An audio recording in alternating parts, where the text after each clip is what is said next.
we're going to be getting another match here for you guys. And we have a player that we actually cut to last time in Josue Rojano playing the Nightshade Peddler. Is it Static Caster Jund deck? Basically a Jund deck just splashing for blue for the Static Casters and a couple Snapcasters in the sideboard. This is the third time we've had it on camera today. Yep. Andrew will have the last name up momentarily. Is playing, yeah, 4-color, good stuff. He's Ink Treader, non-black it appears.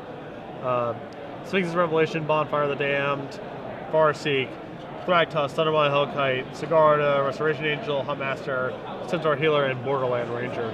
Don't forget about Dre. Sphinx's Revelation in there too. Yeah, I mentioned the Revelation. Okay. Yeah. I mean, what can't this deck do? I mean, we saw basically a deck like this just a little bit earlier. I think it was 2 rounds ago. That sounds right. Like yeah. This, yeah. So this is your classic. This looks like good stuff on good stuff, and whose good stuff is better? Yeah. It looks like that good stuff is better than that good stuff. As we cut in, your favorite thing, we cut into a beating. Yeah. Angel of Serenity taking down an Olivian Voldaren as we cut in by Andrew. So Andrew already up a game, and it looks like he's doing just fine in this one too. A lot of life. Angel of Serenity in play.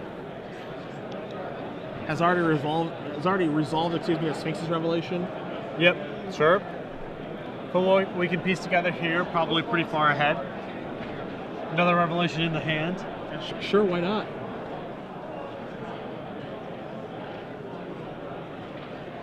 So now we see Josue thumbing around a Thragtusk here, but a little late to this party. Not so impressive right now.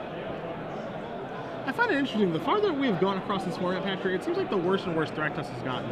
And I'm not sure if that's a surprise or not, but it just seems like, you know, it was great when we first started, and it just keeps kind of trending down a little bit slower and slower as we go. Right. You mean people had a knee-jerk reaction to something, and then over time, with better information, people were able to work around it? That's exactly what I mean, yes. Yeah, precisely. This is the first time in the history of humanity that's happened. So. I'm fully aware. Operate with incomplete information, make sweeping generalizations, then with new information, act like you actually knew everything correctly the whole time. More news at 11. Thragtusk from Andrew, going up to 27.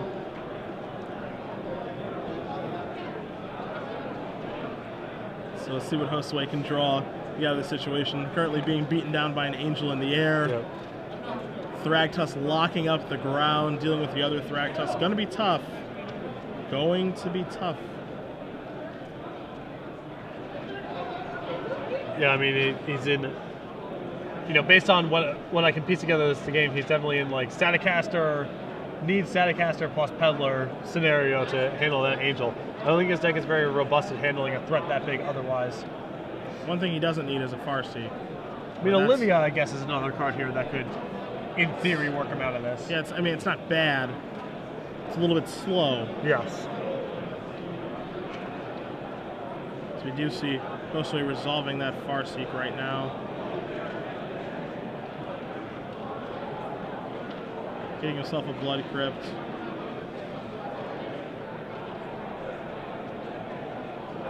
See what he can find to be able to deal with this.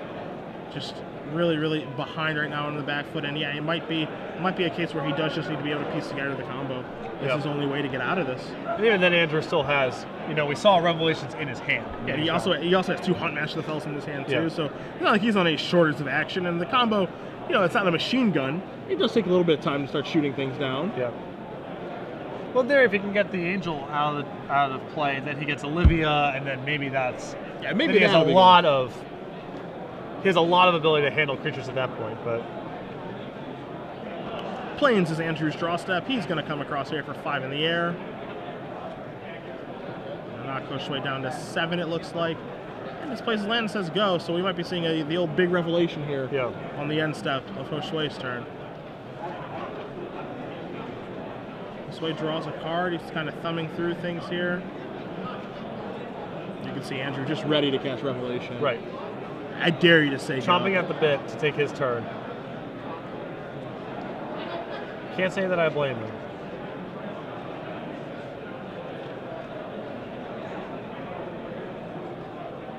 So let's see what Josue can come up with here. We see a Tracker's Instinct. Olivia Voldaren. Is it Staticaster? Thragtusk. Very quickly takes. Very quickly. No, it looks like he's going for that Staticaster. Oh yeah, sorry. So yeah, he took Staticaster very quickly.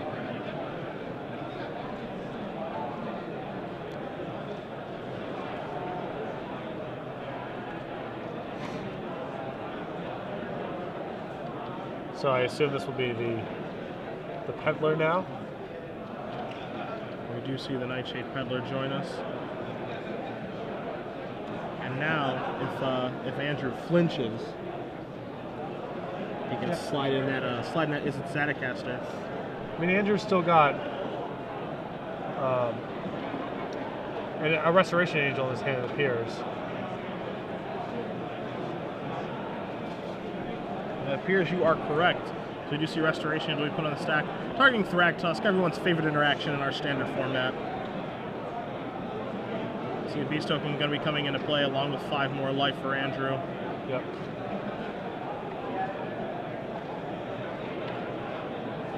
We'll draw a card, draws a mountain.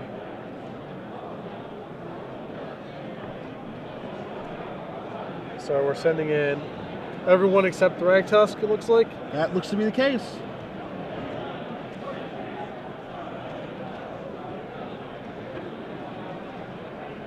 Staticaster pairing up with his best friend, the Peddler.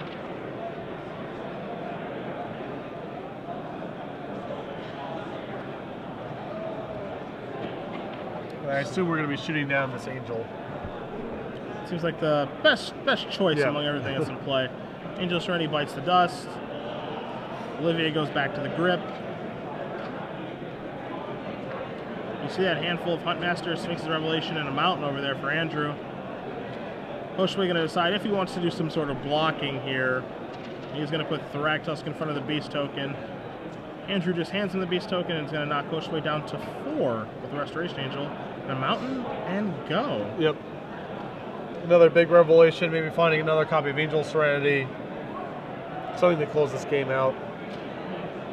He has Bonfire of the Damned and other burn spells too, so he has a lot of big draws to find to close this game out.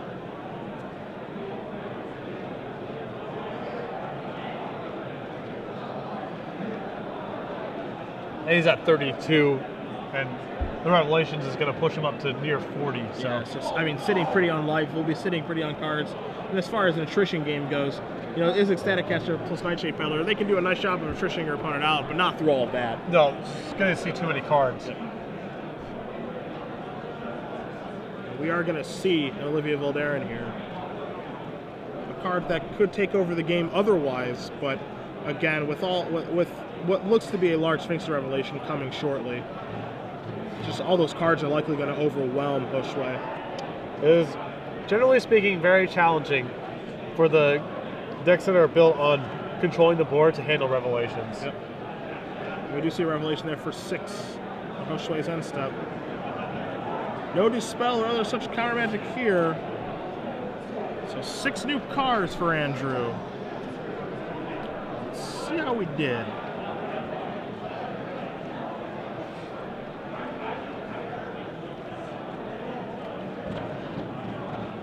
Card for his turn. That's a Garrick. The Primal Hunter, as if he needs any more cards. Aren't 7 new ones enough? No.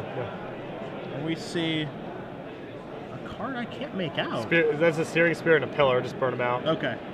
Well, that'll do it. All right. So Andrew moves on. Winner, 2-0 over Josue Rojano. Yep. And his 4-color mid-range deck against Pedal to the Metal. And I can't say that I'm terribly surprised with 4-color mid-range taking that match. Yeah, I think that deck's just much more... I think it's just hard to beat the Revelation decks in general. And he also has Angel Serenity to help him catch up for whatever, you know, whatever advantage Josue is able to get on the board. It's very easy for Andrew to just clean up. So his deck's not particularly fast, doesn't have the right disruption element. I mean, it's all the things you need to have to be able to be favorable against the Revelation deck.